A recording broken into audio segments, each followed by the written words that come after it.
পড়ার মধ্যে যুক্তি কিভাবে খুঁজবে?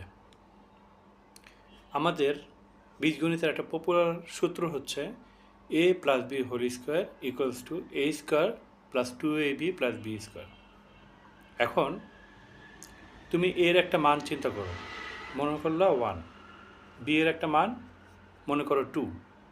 এখন বামপক্ষ a plus B whole square এর মান বের করো।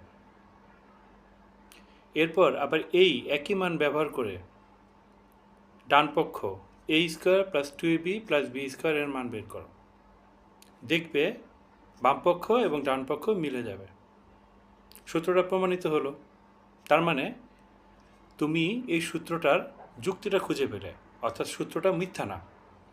এ এবং বির যে মান তুমি বামপক্ষে ব্যবহার করবে সেই একই মান তুমি ডান পক্ষে ব্যবহার করে দেখবে ডান পক্ষ এবং বামপক্ষ মিলে যায়। এভাবে একটা সূত্রর তুমি সত্যতা যাচাই করতে পারো।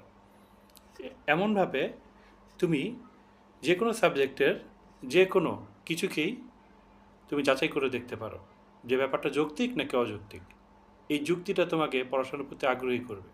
সব কিছুর মধ্যে যুক্তি খুঁজবে, সব সাবজেক্টের মধ্যে যুক্তি খুঁজবে। এই যুক্তি তোমার পড়াশোনাকে আনন্দদায়ক করবে।